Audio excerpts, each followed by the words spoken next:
welcome back. My name is Holly, aka Scorn the Barber. I'm here with my great friend and boss ass bitch, Ashley. She owns 1839 Barber Company. Her IG account is Barber Baddie _777. Give her a follow. Yes, that was a long one. So, me and Ashley and I met, I literally just thought about this, right? Yeah, like 2 years ago. Yeah, literally 2 whole years ago. Yeah, 2 years ago. It's insane.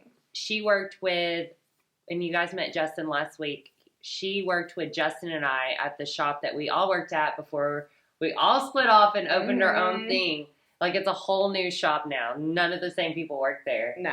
And it doesn't even have the same owner. Nope. It's all completely different. So it is a wild story. I thought I would talk to Ashley next because, one, I love supporting women-owned businesses. I think it's phenomenal, and she is like the best boss-ass bitch I know. And I just want to get into like her backstory about how she ended up here in Chattanooga, which I think is unique, and also how she decided to open 1839, which I think is very unique too, because she was going to come with Justin and I when we were all talking about it and trying to figure out what we're going to do. She was in the beginning conversations of coming with us until she figured out what she was going to do. And then when she came to me and told me what she was going to do, I'm like, that's gold. You have to do it. You have to do it. So let's backtrack. Let's go back to when you decided, I want to do hair. Where were you from? What year was it? How many years have you been doing hair? I really got to think about this. How many years was that? Hold on, let me think about this. This was 11 years ago. Holy shit. Such a long time ago. All right, so I've been in the hair industry for 11 years now. That is wild. I know, that's crazy. I remember when it was like 5, and I was like, oh my god, 5. And now I made it 5 years. I know, you're like, holy shit, I hit my milestone. And then it's just like, wow, this is crazy. So I'm from Indy. That's where I always grew up. And what's really weird is looking back on it now, I always wanted to do hair. I just didn't know it yet. Yeah. Like, as weird as that sounds. Yeah. So, I was that kid in, like, high school, middle school, whatever, where I was, like, begging all my friends. I was like, can I please do your hair? Can I do your makeup?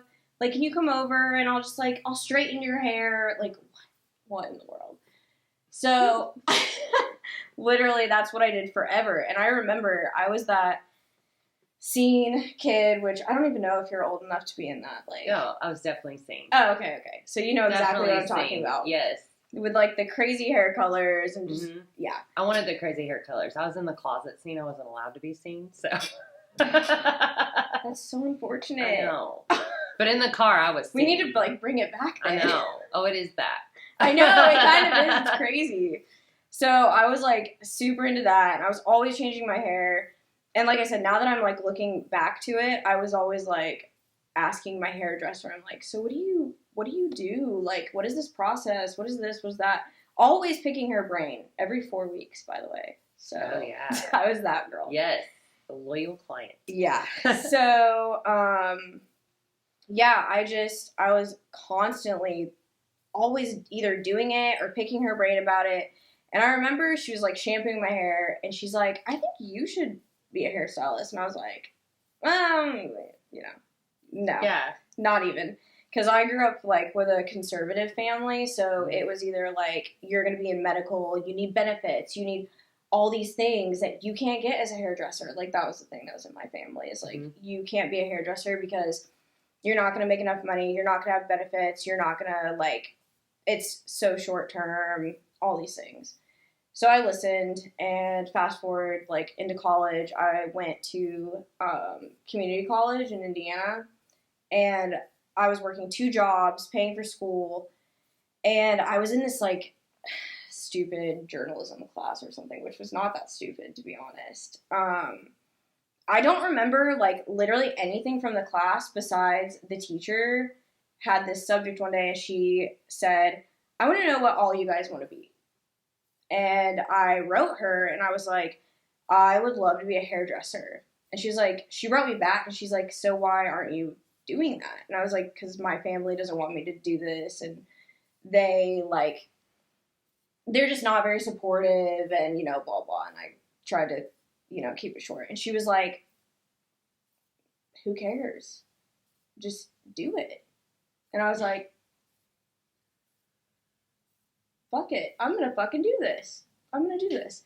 So I had two friends that I was really close with that I served with, and they went into Paul Mitchell, and I was like, I'm going to go into Paul Mitchell. Like, if you guys are going, I'm going right now. Right on. Right now. So I told my dad, and he was like, don't you want to look in other places? Don't you want to, like, you know, you need to do some research? And I said, no. I'm going to Paul Mitchell in a month. Like, I'm not doing this anymore. And they fought me about it for months and months and months. And I was like, now, again, looking back on it, I was like, I knew, like, the whole time. Like, it was like I had this itch in me. This, like, you have to do this. Yeah, like, I'm going to do this. Yeah, like, I'm going to do this. No one's going to stop me because this is what the universe, like, wants for me. And so I went to school, and it was great. Like, I loved it, and I still didn't really know. Like, I've never had, like, that clear direction, right? I just kind of, like, went with my intuition. Yeah. And so I went through school, and I started to notice that, like, you know me, I'm not, like, an egotistical person whatsoever when it comes to hair. Mm-hmm. But I noticed that the teachers were asking me for help on things. And I was like, why is this so backwards? Like, this is so weird to me. Uh-huh. And I started to, like, think, I was like, okay, maybe I do, like, maybe I have a knack for this. Maybe this can actually, like, go somewhere, you know. Yeah, so absolutely. I graduated. Sorry, this is, like, kind of long. Graduated, went to a commission salon, did the thing that we all do where we're slaves, and we are sweeping everybody's hair, and everyone is down your throat. You're not making any money. You are just, like, a hair slave. Bitch. You are the salon bitch. Yes, salon bitch. Salon Cinderella bitch. And I remember this one specific day being the salon bitch. I had the flu. So I had mono, and then I had the flu. And I went to the doctor, and they were like, holy shit, you need to stop working. Like, you've been at work for 7 days with the flu. You're, like, you need to chill out. So I went to my boss because they were like, the psycho, like, you're going to come to work no matter what. Don't be a bitch about it. Like, show up. Do my towels. Wax my clients. Wash my all this stupid shit. Yeah, we've all been there. I know. That's why, like, I'm like, there. We all know what I'm talking about. So I went to him, and I was like, hey, I am so sick. Like, I gotta chill. And he was like, you have the flu? And I was like, yeah, I've had the flu. I feel like absolute fucking death. Yeah. But yeah, I have the flu. And he's like, do you know how many times I've had the flu and I've worked? I think you're okay. And you've given that to your clients. That's yeah, right, yeah. Great. Gross as fuck. Yeah. But okay, dude, do you? And I was like, oh, I have to get the fuck out of here. And I realized they knew that I was, like, not happy. And so then they turned around immediately and fired me and told me that my personality and who I was as a person was not going to mesh with them. Well, good. It wasn't. No, it wasn't. It wasn't at all. That's the truth. It wasn't at all. So I went to my tattoo artist girlfriend at the time who owned a shop, and she was booth rent. And I had a year apprenticeship. I had never been on the floor, ever. And I took a whole ass portfolio with photos and all my work, like the old school shit that probably nobody knows about nowadays because we don't fucking do that. No, we have Instagram, we have TikTok, we have all these things. I had a fucking portfolio. Love it. I love so, showed her the portfolio. She was like, holy shit, this is amazing. You can do it. Get the fuck out there. And I was like, but I can't. But I can't. And she was like, you're going to do it. And I was there for 6 years. That's 6 wild. fucking years. And I'd still be there if I wasn't here. So fast forward, I move here, I meet a guy. I'll speed this up even more. Move here with a guy, never lived anywhere else, start over. I'm like, I'll go to what I know, which is a salon, right? Mm-hmm. Okay. And I had noticed in my last salon that I was at for 6 years renting from her that there was this pattern of I started to ask men.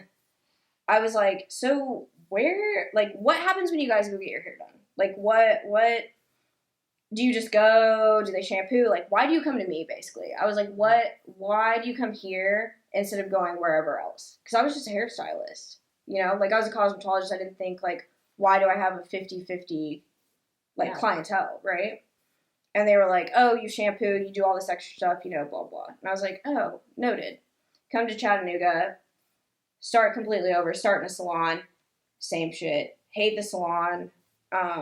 Made great money, but it wasn't structured correctly. The business was sloppy. It just wasn't for me. I'm a consultation person. Like, I want to consult with you. I want to know what I'm getting into before we get into it. They also fired me because they didn't like who I was. Whatever, it's cool. I've accepted it by now. And then barbering picked me up. The barbershop that we worked for picked me up. Yeah. And he actually had been stalking me out for a year. And I just kept blowing him off. Because I was so scared. I was, like, living in fear. I was like, but I'm not a barber. Like, yeah, I do men's hair. They all love it. You know, they keep coming back. But, like, I'm not a barber. So I was at 5 places before I met you. I feel that. In Chattanooga. 5. 5. See, I didn't know that. I thought it was only 1. No, 5. By the time I got to you, well, his other location first. Then it was you, and that was number 5. Yeah. Because they either fired me because they didn't like my personality and how, like, I like to do things, like, they weren't about it. Because I'm, like, thorough, detailed, blah, blah, all that stuff. Yeah.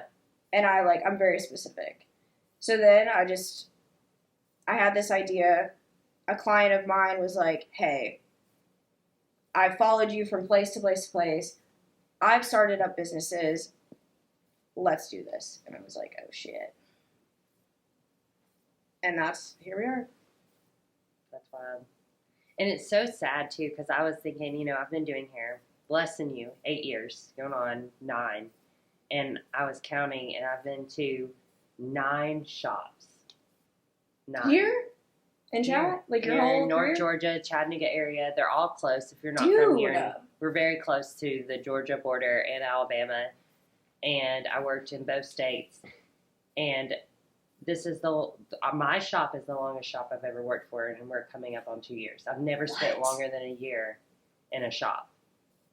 Oh my god. Yeah, so I feel that. Oh my god. And I always thought, I was like, is there something wrong with me? Yeah, that's literally my whole career. Because I never meshed with any. No. I never can mesh with any shop owners. And I'm like, is there something really wrong with me? And then when I, like, started getting older, and I feel like with age, like, because, you know, I was such a hair baby. Like, when I say hair baby, I got my license right when I was 20. Yeah, I was 21. Yeah, and so, like, you don't really know who you are as a woman. No, you don't know shit. And I think the longer, like, you get to know yourself, and I think this comes with, like, any career, you start to realize what you want, what your worth is, and then you figure it out. Yeah.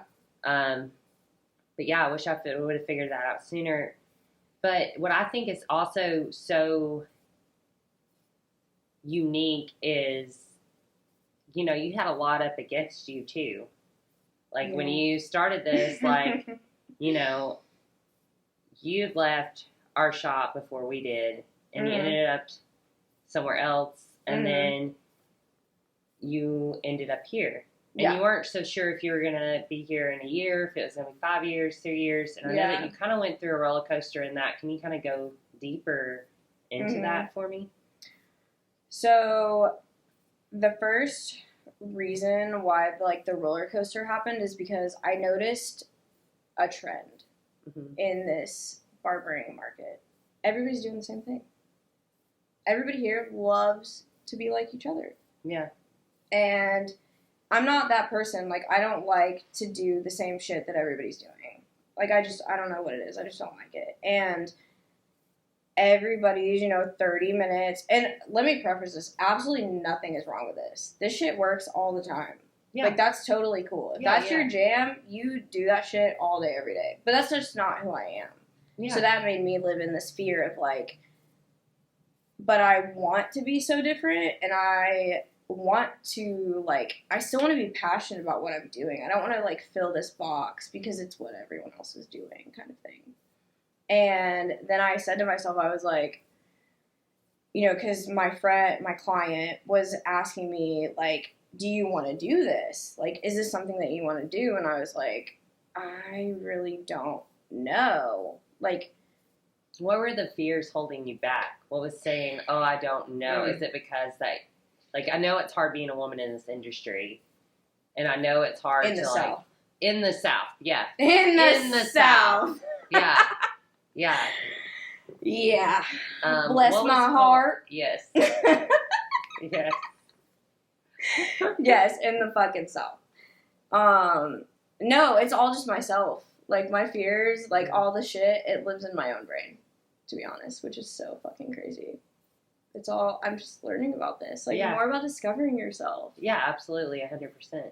But I think it's, yeah, so it started like that, and I was like, no, that's the stupidest shit. Because there are clients for every market. Like, there are people out there that are wanting somebody to take an hour to shampoo, to slow down, to use scissors. There are people out there that want that. Like, there's an untapped market that all these people doing the same thing aren't doing. And I was like, I'm going to do that. I'm going to be the person that, the shop that everybody's looking for that's not here, basically. Yeah, and also another thing that... what we were doing. Yeah. We were the only ones doing it, and people were giving us shit about it. Oh, absolutely. And I think the biggest thing, too, is that you were hitting not just a market that was untapped. You were hitting an area that did not have a men's grooming at all. Not a barbershop at all. Do you want to know what's funny about that? I think I told you this once. So we were driving through, and I was looking, and I was always that person that was like, I'm so unlucky. Like, I'm always the last person to do X, Y, and Z. I wish that I could jump on something before everybody else, blah, blah, blah, all that shit, you know, the stuff that everybody goes through. And I came to Ottawa, and I was like, I literally was in this damn 4Runner sitting there, and I was like, holy shit. I go, if I'm going to open up another shop, it's going to be a barber shop, and it's going to be right here before anybody else does. And it was funny because I was opening, and I had heard of all these other barbers that were trying to get out here, which is like, it's smart. It's so fucking smart. Yeah, it's smart. I told you. I was like, go to Ottawa. And you guys were like, I'm already in St. Elmo. And I was like, go to Ottawa. Yeah, no, you were passionate about Ottawa. Yeah. I was like, what? Nobody's here. Yeah, nobody. Like, holy shit. We have to, like, somebody has to come out here and fucking take over. And I was like, I'm not going to be fucking late to this party this time. Like, I'm going to be the person that shows up, and I'm going to be the first person in You did the damn thing, girl. Toast. You did the damn thing. And what's also so unique, too, is that, like, you have a heavy crew of females. And poor Clint, like, he's the only one. He's the only male here. But I think it works so well. And, like, you know, a lot of people would be turned off, and I know that I get this a lot, too. And I got a lot of backlash, too, when I was pregnant, and people are like, are you going to come back to work? And I'm like, of course I'm coming back to work. I'm an owner. Like, are you going to cut down your days? And I'm like, just because I'm a woman doesn't mean I have to cut back my days. Yeah. Oh, your husband's going to babysit your baby after he finishes at work? No, he's going to watch his baby. There's a difference. Like, you don't babysit. You don't babysit your own baby. No. And it, like you said, it's the South. Yeah, no, it really is. And, like, people think that, you know, barbering, it's not sexist. And a lot of, like, I know a lot of other YouTubers and education. I never thought that, though. That's not a thing in Indiana. No, but it is here. It is here. I had people not want to sit in my chair. I had people not want to be with me. When a new barber would come in that was a male, they would leave me and go to the male. Mm-hmm. And I I had something to offer. And I'm Yeah. like, what happened? Was it my customer service? And then I sit back and I was like, you know, Holly, and I hate to be this type of woman because I'm not like one of those women that like sit there and yell and scream and be Yeah. like, oh, woe is me. Like I Yeah. fight. Yeah. And so I sat back and I reevaluated and I was like, what is it? And I was like, it is because I'm a woman. So when I sit back and I was like, I'm going to open this barbershop, when I decided to open it, because it happened to me at our old shop, I'd broken my wrist. I came back to work, and Yeah, I remember our that. own boss took clients from me, talked bad about me. Yeah, I remember. Yeah. This is when I first met you, and you were Yeah. telling me all that, and I was like, Yeah, oh, yeah. hell Would make no. fun of my haircuts, say I wasn't good, talk crap at my own boss that I was renting from, Yeah, and be nice to my face. I remember this. And I knew this. And so I had to work hard and I had to act like it was going to happen while we were trying to figure out this shop. And when I figured out, it's like, I've got to offer something that's not out there. Kind of what you Yeah. were thinking. I've got to go above and beyond. Do you remember, Yeah. though? We were the only people in that shop offering that shit. We were. Yeah. A full service. We were the only We were people. doing all the shit in that shop that nobody else wanted to do. We were doing the extras. We were doing the detail work. We were doing all the stuff that people were looking for. We just didn't really know it yet. Like, that's because that's just who we are. Yeah. You know what I mean? That's and what we were do. tired. And I think I said Yeah. this with Justin, too. It was so exhausting. And we Yeah. do not have to do that. You do not have to be exhausted. No. And we found that. And I think that's so unique, and it's hard to fight, and we fought for it, but we fought for it with quality service. Yeah. And I think that's the biggest thing that people are finding out is quality over quantity. Yeah, I was like, yeah. Yeah, you I got was me. like, huh? Yes. Yeah. But I'm just like, I'm so proud of you. I'm so excited to see what you do. I love this community that we have, even with your staff. I feel connected with your staff through you. I think it's important. That's what I've been, the whole point of this YouTube channel is to show the importance of a circle and stop this toxic barbershop salon culture. Like, there is no competition. We're already divided. We don't need to be more divided. No, and there's Then plenty people of fish. already want us to be. Absolutely. And I come to Ashley with, business advice. I listen to what she's doing. We collaborate. I mean, we're artists. Like, we need each other. Like, we really do. Like, we're not meant to be in these. And I might get some crap for saying this. I hate solo salon. I hate it. Solo? Because it is killing our industry and what we were meant to do. We are meant to collaborate together. I've learned that a lot, actually, over the past couple months. And the reason there is a solo because of the toxic culture, and they Yeah. saw that. Someone got mad and they're like, I'm going to build these suites so that everyone can just be on their own and they're fine. And I get that, and I'm not mad at them for that. Yeah. But I'm mad that we can't figure out a way to work together and collaborate with each other. So everybody's successful. Yes. We don't have to be successful alone. No. And we can't really be alone. don't. Artists cannot be alone. Like, No. I need someone to push me. Like, I have people in my shop that I'm like, that's dope. I'm going to try that. I'm going to try that technique next. I mean, there's literally, even though all my people are booth rent, like, there's times where Macy's, like, rolling me towels, and Aaron is calling my people, and, like, we work as a team. Clint is taking out my damn dog. Yeah. As I'm, like, flustered because, like, I'm behind or something. Like, but it wouldn't all work unless we were a team. Like, and we do all that stuff for each other. Yeah. Even though we're booth renters. I tell them all the time, I'm like, same thing. if you want this, I want it to be easier for all of us. So you guys need to be a team. Like, let's talk. Let's communicate our shit. Let's, like, get stuff done together. Like, let's not do this whole, like, the stuff that a lot of the old school commission salons used to do where, like, you're on your own. Yeah, you're on your own. Or there's one person doing literally everything. Everything. And then it just causes this huge resentment. Like, we don't need any of that. No, we don't. And we are the change. It starts with us. Like, it's, I'm not huge. I'm not a huge YouTuber. I'm not anything crazy. But I hope that, like, my message gets to one person. And if that one person changes, then it creates this virus that goes around. And it's contagious. Like, good energy is contagious. And that's all I'm trying to do. And I think this woman is awesome. I think a lot of times people take you the wrong way just because you are so direct, but I think that just comes from being from the North, and I love that. I think I met this woman, and everybody's like, I don't know about her. I'm like, I love her. She just says what she thinks. No. Yeah. And I'm just like, but you're so direct, and people are just not used to that here. And I love that about you, and honesty.